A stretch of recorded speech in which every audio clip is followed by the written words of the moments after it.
Hello and welcome to the Extinct Kingdoms podcast. Today we're going to be discussing the first episode of life on our planet, and it is named The Rules of Life. Apparently there are 3 rules to life, and there are 3 rules to this podcast as well. Like, comment and subscribe if you could. We really do appreciate it. So, the 3 rules of life. Were you paying attention? Can you remember what they were? Well, you're putting me under pressure. Let me see, can I remember all 3? If you can, be sure to comment down below. But I think, if I remember it correctly, number 1 was that animals that adapt win. Number 2 was the competition drives the adaptations. And number 3 was the Earth is never stable. It's always changing. And this offers opportunity for animals to take advantage via evolution. Yes, you are correct. So rule number 1 was the best adapted will win or survive. So basically the ones that are best adapted to their environment. Number 2 was competition drives evolution. So animals can be competing for a mate or maybe for food. Anything that requires their survival, they may have to compete with other species or the same species. And this drives them to evolve to become better at competing against their rival so they can outcompete them and survive. That's it, because the strongest are likely to survive. If Yes. one has a better, unique, evolved ability, or, let's say, for example, like horns or, better defense, that will be able to be used to survive. And if one of the animals hasn't got those horns, then it will most likely perish and not be able to continue its bloodline. So basically these 3 rules are all in one big nutshell, saying survival of the fittest, basically. Yeah, I thought that it kind of wraps up that kind of sentiment. Survival of the fittest. They've got to be, able to adapt, and what's fueling that is the competition around them, and also the Earth itself. Yeah. You've got to think of the Earth is constantly changing, and that's throwing curveballs left, right, and centre. And they've got to go, right, have we got an answer to this? The Earth's now getting colder, or it's getting warmer. Can I do something? Can I grow some fur? Can I grow some feathers? I think this episode did a really good job of capturing all, the future events that we're going to cover. It's basically setting up the scene for how we're going to proceed. It's basically explaining evolution. It's explaining, all these cataclysmic events that have happened. And now we're going to go into detail in the future episodes of each one. Yes, because for a lot of people that don't know a lot about prehistory or anything like that, if you start at the very beginning, they might be thinking, what's going on? So I think it's good. It's kind of like when you start a class at school and you first arrive and they say, this is what we're going to be covering over the course of the year. So I think that's what this is doing here. It's showing you the path of where life has gone, where it started and where it is today. And also I liked the bit where the sharks and the dolphins, Yes. the whales and the birds were all eating these fish, and it's just how he summed it up, and he said, these sharks have been here for millions of years, basically unchanged.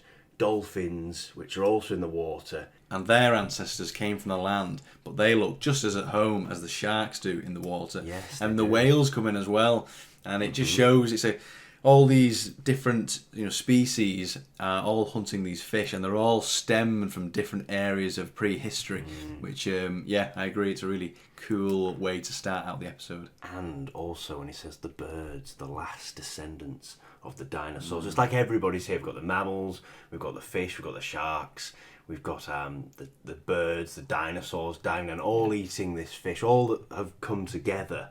I thought it was just great how he summed it up when he said how they've all come from different branches of life and they're all here. It's just... Yeah, and it's great. also the way that they're here because of what's happened in the past as well. There's certain events that have happened on Earth, has affected how they've arrived and the species that have evolved. And they're all here because of what has happened on this journey that we call life Yes. on our planet. And I think as well, if you look at life as a game, I think the first thing you've got to do is read the rules before you play any game. You have to read the rules. So I think that it's very good that this episode is the rules of life. It's basically showing you the rules before you start playing the game. Because if you don't know the rules, you don't know how to play. Well, look, this is the thing. I thought this episode would start off right at the beginning when life had just formed in the oceans. It did touch on that slightly, didn't it? Yeah, it mentioned it, but I thought that's what this episode was just going to be focused on. Solely focused on that. The fact that they're basically summing everything up, like I said before, they're summing everything up, showing, right, this is how everything's playing out, and the next episode, that's when we're going to start at the very beginning. I think. Because I was shocked to see, things, species like T-Rex. We saw the Triceratops. Yeah, I didn't think we'd be seeing them. Yeah, I didn't think that'd be the first one. Further down the line, but it was summing up lots of different things in history. Yeah, even the Smilodon, when it first came on, the Smilodon was there, and I thought, oh, yeah, I didn't think we'd be starting there. I didn't think, but I think that was to grasp you in, because if you started the episode saying, "Oh, this is the beginning of life. We have some bacteria here in a pond. 4 billion years, it virtually is unchanged." You'd probably switch it straight off. Yeah, you'd probably think, "Oh, I'm not watching this." But the Smilodon is there to grasp you. The T-Rex scene, which we'll talk about in a minute, is there to grasp you as well, because then you're going to think, "Oh yeah, you've got me now. You've got my attention. Let's dive in to episode 1. So, what scene should we talk about first? What was your favourite scene? Well, my favourite scene, I really enjoyed a few scenes, but particular was the one with the butterflies and the caterpillars. Butterflies? We've got a T-Rex here, a Smilodon, Terrorbirds, and you enjoyed the butterflies. I did enjoy those scenes as well, but I did enjoy the butterflies and the caterpillars. I thought it was really interesting how it was making the point, showing these caterpillars on these leaves, and then they were eating it, and it said it was talking about how the plant would basically get completely eaten, and it was showing the plant's response to the caterpillars by, first of all, poisoning its leaves. So it was like it was creating its own poison to kill off these caterpillars, to prevent it from being eaten. And the caterpillar's response was then to become immune to this poison. So it was showing evolution there. And then, on top of that, the plant then created, it was showing how the butterflies began laying eggs on plants that didn't have the eggs on. And the plant was basically mimicking a little patch on the leaves, a little growth where it looked like these butterflies had laid their eggs. And then also, on top of that, it was like a larvae, a sweet nectar that had been created. And this attracted ants that ate caterpillars. So it's almost attracted the predator to encourage them to come down and kill off these caterpillars, and that acts as a massive deterrent for the caterpillars. So I thought that scene was really well done and illustrated perfectly the whole thing of evolution. It was. And do you know what I like about that? It was because it was showing, in modern times, it was actually showing something that we can clearly see. It's not guessing something that we're predicting, like behaviours from animals in the past. This is something that we actually can see. Yeah, we can witness it with our own eyes today. It was nice to see something that was actually in our time, because it is called life. It's not prehistoric life, it's life. So it's showing something that's happening today. And I think what a beautiful example to use to show how animals and plants evolve as well. No, it was fantastic. It was showing the plants basically coming up with a defence mechanism to protect them from these caterpillars. And then the caterpillars, they responded and said, right, okay, we're going to be able to now evolve so we can eat that poison. No, it was really good seeing that. Very good. So what was your favourite scene then? Goodness me. I think I'm going to have to say the Terrorbirds. Now, I like this scene just because of the realism with it. We see 2 Terrorbirds, one owns this territory, and then a younger male, I think, comes in. And, this older male isn't going to let that slide. He thinks, I need to fend off this rival. Yeah, he's challenging him for the territory. He needs that new territory, doesn't he? But rather than just have a scrap like you'd see, in an old documentary, let's see the Terrorbirds fight, I think it was good because it was quite realistic. They size each other up in some sort of dance. They mimicked one another. Almost mirror image, and they kind of mime each other. They walked back in two, just sizing each other up. And I thought it was very good because what they're doing basically is they're thinking, can I take you on? They're looking for any form of Is it weakness. worth the risk? Yeah, because the thing is, most animals will avoid fighting if it comes to it because they don't want to get an injury. Because if you get an injury, it could become infected. They could die. It can affect their ability to hunt. They don't want to fight if it's the last resort, really, isn't it? Exactly. So if one thinks, oh, do you know what? You're actually a bit bigger than me. I think I'll walk away and leave it. But if they're evenly matched and they can't decide, that's when it's probably going to turn into a fight. Down to a fight. Yeah. But they're interrupted. Yes, I could see it coming as well. I just knew when we were watching them doing their little dance and miming. I thought, where are those Smilodon? And because we've seen them at the start of the episode, so we know they were lurking somewhere.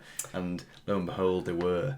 Well, you can see him in the background, can't you? Just prowling, sneaking up on them. And as they're both distracted, one of them sees and runs off, and the other one's like, "Yes, he thinks he's won the fight." And then the Smilodon attacks the terror bird and brings it down to the ground. And he's very quick, isn't he? He makes short work of the terror bird. Stabs it with the teeth, bang, wrestles it to the ground. Yeah. The Smilodon were very stocky animals. They were very powerful. Their front limbs are very strong, very muscular. So that's what they would have done. They would have grabbed hold of their prey, wrestled it to the ground, and those fangs would have gone straight through the neck. I mean, that'd be very quick, because if it goes straight through the neck, straight through the jugular, cutting off the blood supply, suddenly, you're going to be out cold, and it's going to be a swift death, if you like. I like how the other saber-tooth didn't get involved much. He just kind of like stepped away. Oh, you're going for it? Okay, yeah. I'll wait back here. You can. He just wants the food afterwards. Yeah, I mean, I think there will be a few people that will be annoyed about that. I think some people were expecting, because the terror bird would certainly put up a fight. Well, did you see the tip of the beak? Yeah.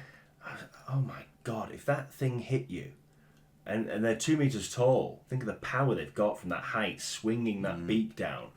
God, I mean, if it did notice the Smilodon, if it wasn't distracted, I don't think the Smilodon would bother. I think the Smilodon think, oh no. Yeah, I think it was more of an opportunity. They thought, I can catch it off guard, I can pounce on it from behind, I can get the teeth in the neck, and suddenly it's an easy kill. If they were both face on, it would be a different story because you're running into that beak essentially that could just even not even the beak, the feet as well. The toes, the claws on the toes, a kick from that animal could cause some serious damage. Yeah, and they're very quick as well. So even if it was, scared of a fight, it could be on its toes and really give Smilodon a run for its money, running off. But do you know what? It reminded me as well of cheetahs when they hunt ostrich. Yeah. And even ostriches, they've got to be careful because a kick from an ostrich can cause some serious damage. Yeah.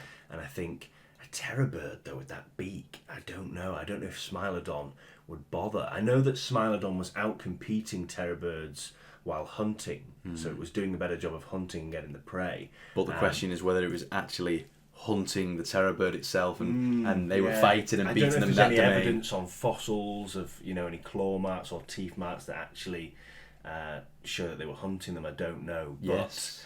But this one was distracted. He had his back turned. Yeah. So we can let it slide maybe in this one occasion, but let us know in the comments. Do you think the Smilodon would have beat the terror bird, or would it be the other way around? The terror bird gets the better of the Smilodon. Let us know. I think it depends on the age of the animal, on the confidence of the animal. You might have. There probably was terror birds that did kill Smilodon, and there probably was Smilodon that did kill terror birds. So maybe it's not that far fetched to think that this animal could take this creature down. But yes, I'm sure there will be a few people that are annoyed, I think.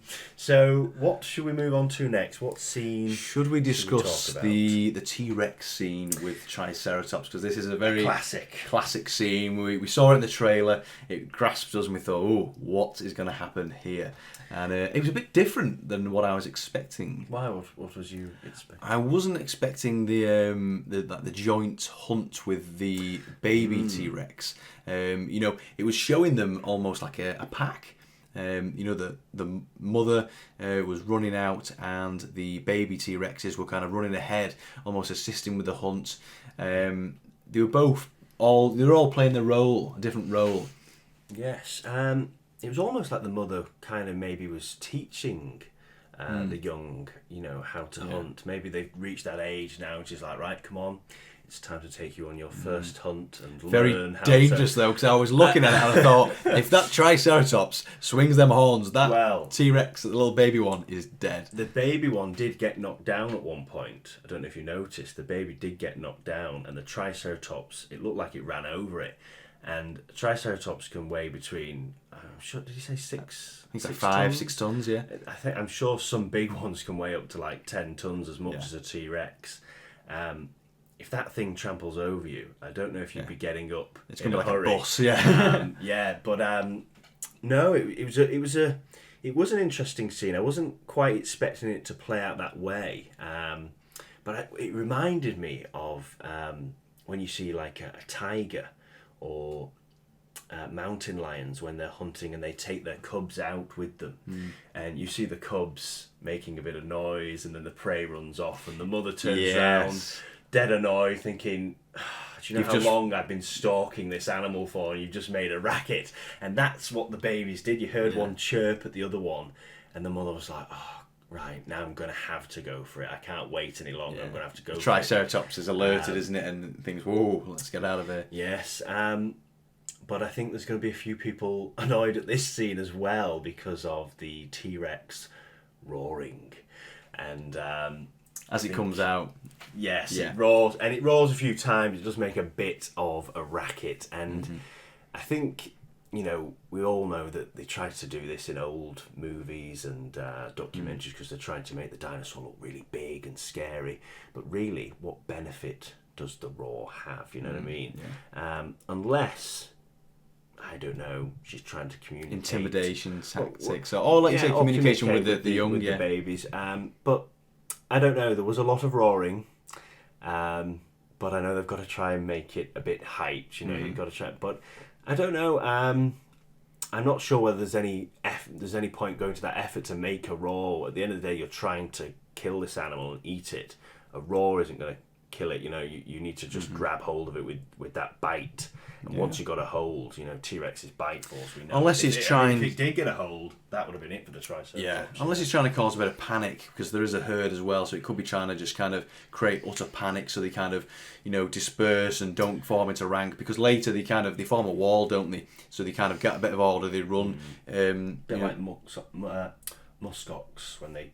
Form a protective wall. All those horns. That's and those it. Yeah. frills. So you think, I can't take on a whole herd like that. Yeah, I thought that was good because, like I say, with the muskox, it's a perfect example of how a prehistoric animal it could potentially, operate in the same way as a modern day animal, and you won't want to be faced with that wall because all it is just horns facing at you. Yes. I think there's no way you can even get through, and the mother T-Rex knows better, and she says, right, come on, we're beaten here, and we need to try again maybe later, and then. It shows the youngness and the naivety of the younger T-Rex because he kind of stays there a bit longer and he's kind of mouthing off to the Triceratops. Yes, I think if one of them decided to charge, that would be the end for that juvenile T-Rex.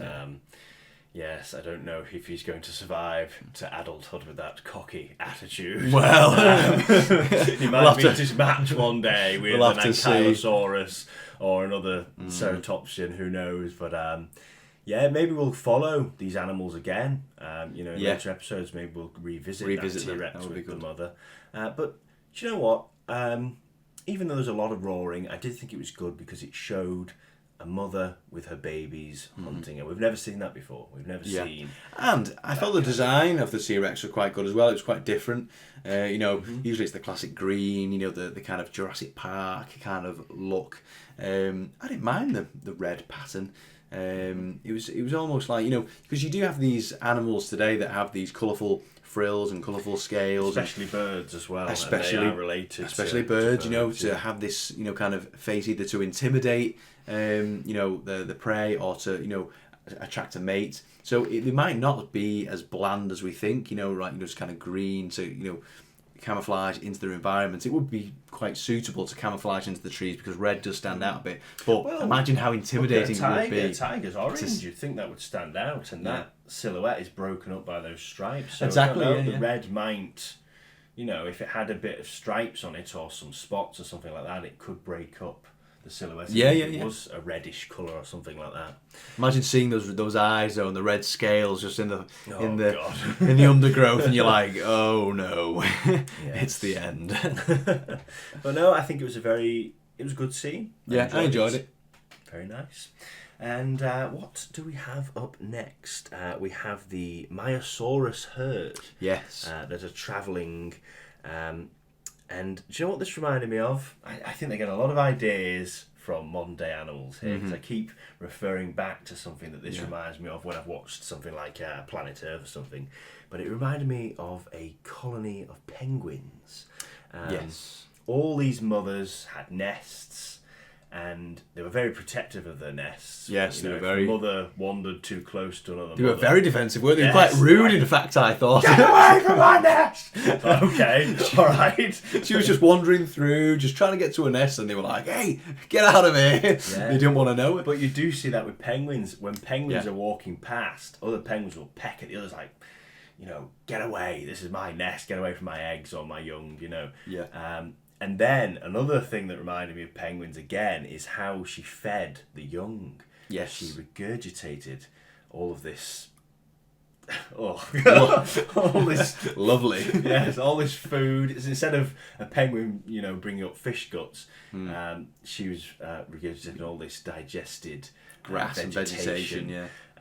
Which the young were all scrambling to try and get it. They're all, even they're competing against each other. They all want to get fed. When baby birds are trying to get the food off the mother, they're all mouths open. Feed me, feed me. But yeah, I thought it was a good scene, and that was quite a short scene. Wasn't as big as the T-Rex one or the Terror Bird, but it was still a good scene. And what does Myosaurus's name mean? I'm sure he said it meant good mother. I'm sure. Good mother. I'm sure that's what its name means. Its name means, we'll have to double check. If you do know the meaning of Myosaurus, comment in the comments. Something mother. It must have been good something mother. Yeah. I think they found fossils with them. Sat on a nest or with eggs. I think that's where the names come from. Right, so the first fossil or bones maybe were found on a nest of eggs. I think so. I think that's why, because you would make call sense. it good mother for nothing, would you? So I think that's the reason. So next it moves on to the extinction of the dinosaurs, the asteroid hitting Earth, and it basically shows the aftermath, the gas and all the smog. It's almost like a pyroclastic flow with a volcano, but it's just across the entire Earth. This wipes out majority of the dinosaurs, and then it shows how it opens the door. The door is opened for the mammals to take their time in the sun, and it ultimately leads to modern day animals and ourselves. We have a little silhouette of a little caveman with his spear, which is obviously alluding to us. And I just thought it was very good how it progressed onto that after the dinosaurs and showed that natural progression in time of what's happened. Yeah, it's showing these really important things that happened that basically show how mammals even came about. There were mammals around when the dinosaurs were living, but they were very small, shrew-like animals, like rodents, hiding like in the bushes, in the trees, away from the giant dinosaurs. The dinosaurs ruled the Earth, and they ruled it for a very long time. And like he says, Morgan Freeman, he says they'd still be ruling now if it wasn't for this event. So it's only because of this comet. If it just went, if it just went past and it could in have the night all been sky, different. it could have been very, very different. We're only here because of this event happening, and I think it's good that it's explaining, how then, because there's this gap in the market, these animals, the mammals, seize their chance. They think, reptiles, you've had your turn. It's now time for us Yes. to take to take the reins. But that's exactly what it is, really. Yes. And then it's showing that adaptation, because the mammals have then been able to adapt in this new environment they've found themselves in, with the changes of the earth, like rule number 3. They've basically thought, right, the earth has now changed, the circumstances are different, and we can basically take advantage of the situation, and strive and get better. And now mammals in modern day are obviously very successful, and one of the most successful animals is ourselves. Yeah, they took over everything. They took over the land. They even took over the oceans. Yes. But I don't think they managed to take over the skies. The dinosaurs were like, no, we're at least going to keep hold of one thing, and they obviously flourished into the birds. Yeah. I can't remember how many species he said they evolved into. It was something ridiculous. Yeah. Because there's so many species of birds across the world. Yeah, and I think he said something about birds have colonised like every corner of the globe. They're in every continent. So they've done very well, considering. And it's funny because you say that other dinosaurs have gone extinct, but have they gone extinct really? Well, not really. Exactly. They've basically, what's happened is this asteroid has happened, and it's wiped out a lot of them, but they've kind of thought, hang on, how can we make the best of this bad situation? Yes. And they've gone down their own branch of evolution and said, we're going to evolve into birds, and and they've made the best of a bad situation, basically. Yeah, I mean, when that comet hit, it was basically like a reset button. Most life on Earth died out, and basically it was like, right, we've got to start again. Yeah. We've got to rebuild up again, and when you think about how long it's been since that event, 65 million years, it does seem like a long time, but the dinosaurs were around, I think it was over 150 million years. 150 million years. So really, mammals haven't been around for as long as the dinosaurs were. So it's only been interesting to see what the mammals will eventually, turn into. That's it. Over time. Because dinosaurs had a lot longer to kind of have a go at the game of life, if you like. Yes. And we've only been around for a fraction of what the dinosaurs were around for. So, and it was interesting as well how they made the point of 99% of all life has gone extinct. That was really and good. And he said basically what is living today is that 1% that's made it through. It's like a big sieve, if you like, a big sieve, and all these animals are going into the sieve, being tested with their own species, other species, the factors of Earth and how that's changing, and only a few drip through the sieve and make it and have the time in the sun. A lot of them just go straight extinct, and only a few are successful. But even if you are as successful as the dinosaurs, it shows how you can be effective and still. That was the dinosaurs' problem. The dinosaurs were so big that when this event happened, when the comet hit, it put loads of dust and blocked out the sun with all this ash and minerals blocking out the sun. Vegetation couldn't grow, and because the vegetation couldn't grow, if you're an animal that weighs 80 tons or something stupid like that, suddenly, how are you going to feed yourself? How are you going to feed yourself without the power of the sun? Now, if you're very small and you have a low metabolism and you can just hibernate and wait and you have the patience, you've got a much better chance of surviving. So sometimes being too big and having, needing all these calories be a downfall. It can be your downfall. So it's very interesting, and you know what? I am really looking forward to this the next episode of the whole series. I think they've done a really good job. I've got high hopes for this. Yeah, I think they've done a good job of setting the scene. The stage is set. They've introduced the rules of the game, like that they've explained it. And now it's time to say, right, okay, let's delve deep into each, main event of life, because at the end it touches upon like the really significant times in history. The extinction of the dinosaurs. It also mentioned the evolution of hard-shelled eggs for dinosaurs to develop. Yeah. So that again is a significant time, a significant switch that has allowed them to flourish. Well, that's what it's focusing on. It's going to focus on the main events that have made life turn. So you imagine you're on a road and then something happens and you so forks in the road, basically. Yes.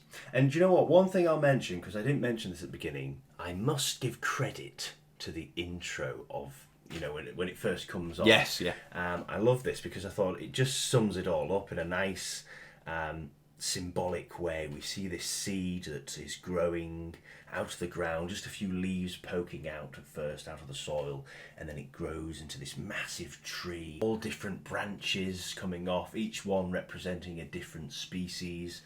And then we see the tree catch fire and burn as the dinosaurs die out. It's like, the tree's been set on fire, you think it's dead. Will it ever come back? And then it comes back to life. The shoots start to grow again, and life returns. And then at the very end, you see the snow come down, all the leaves fall off the tree as the ice age comes. And I thought, do you know what? That was a great way to just, show the tree of life. I thought, what a great way to start off. Brilliant intro. Really, really good, I think. Good music as well. I did enjoy the music. I thought it was very good. I'm very impressed. I have high hopes, like you say, for the rest of the episodes. So we'll be doing reviews on the next few episodes. We're going to catch up because there's 8 episodes in total. So that's number 1 we've watched. Yes. We need to watch the other 7, and we will be doing a podcast review style for each of those as well. Yes, but an important question now: what would you rate this episode? Are we doing it out of 10? Yes, if we say that Prehistoric Planet is, I would have to say that's around a 9, wouldn't we? Because Prehistoric Planet is pretty damn good. Yes. What would you rate this episode? I would rate this episode. It's a tricky one because it's also including. It's not just focusing on dinosaurs.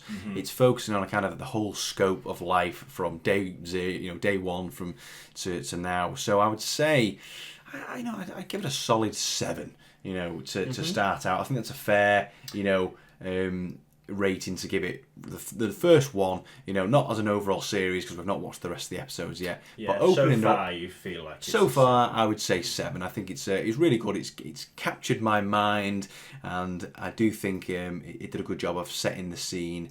So that's what I'd say. What about you? Yeah, I think I was. Do you know what I was going to say? 7 as well. 7 or. Yeah, I don't know. We'll have to see how the series plays out. But I think the only thing that's better with Prehistoric Planet, the things that make that just a bit, above, is the realism. Because some scenes I feel like the roaring was a bit over the top, and where we see a T-Rex in, the behaviours just seem a bit more real in Prehistoric Planet. And I would say probably the CGI as well. The CGI is amazing. In this one, it doesn't seem as, I don't know, but it was still good. You know what I mean? Thought it was good. It does look good, but not as sharp and as crisp as Prehistoric Planet. Yeah, I'd agree with that. Yeah, I think. But we've not seen the rest of the episodes. There's plenty still to surprise us. But for its first episode, I think it's done very well. Yes, I think it's done very well indeed. One thing I will mention as well, though, for someone who's not used to, doesn't have much of an idea of prehistory, because we're quite. I don't want to say we're experts, but we are quite clued up with the timeline and how things evolved. But for someone that doesn't know any of this, it might be quite overwhelming. They might be like, oh my God, we've jumped from modern day, then from modern day we've gone to this timeline of the dinosaurs, then we've gone to this timeline. It might be a bit like, God, what's going on? Because, you go from saber-toothed, then you're in the ocean with modern day animals, then you go to butterflies, and you're over here, and it might be a bit like, God, what's going on here? But I think as we go on, I think from now it's going to be, each episode is going to be the next timeline. So I think the next one's going to be in the ocean. Yeah. And from there we're going to show the animals coming out onto land.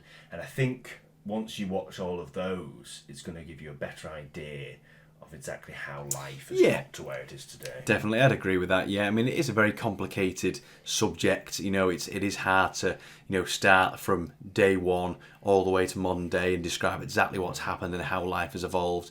But I think it does, a good job of giving it a go and explaining it. I certainly, it resonated with me, with my knowledge and what it was going through. So if you didn't have a clue before watching the documentary, I'd certainly recommend it to someone who was interested in learning about prehistory for the first time and all these different events in history and the process of evolution. I'd certainly recommend it to anyone. And do you know what? There was something I did learn on watching this, and that was the butterfly scene.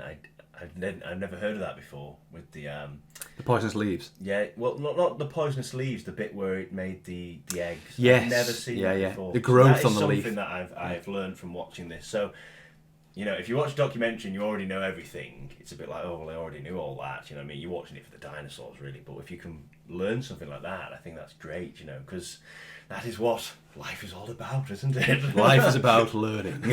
Or maybe not. Maybe life is about survival. What were the 3 rules again? Or adapting. The best adapted, competition. The earth is never stable. Remember that one. The earth is never stable. Make sure you are always adapting. So go on, yes. So with that said, I think we're more or less wrapped up. Is there anything you'd like to add on this episode, or are you more or less done? No, just that I really very much enjoyed it, and I'm looking forward to episode 2. So, thank you very much for all joining us, and we will be reviewing episode 2 very soon. So let us know in the comments what you thought of episode 1, The Rules of Life. Did you enjoy it? What was your favourite scene? Make sure... the comments now. Why was the Tyrannosaurus roaring its head off? I can see it now. Yes, let us know what you thought. And we will be back with another podcast review of episode 2 very soon. So make sure you hit the subscribe button as well so you don't miss that next episode of the podcast. Thank you very much for joining us, guys. Yes, thank you very much. We will see you in the next episode. Bye-bye. Bye-bye.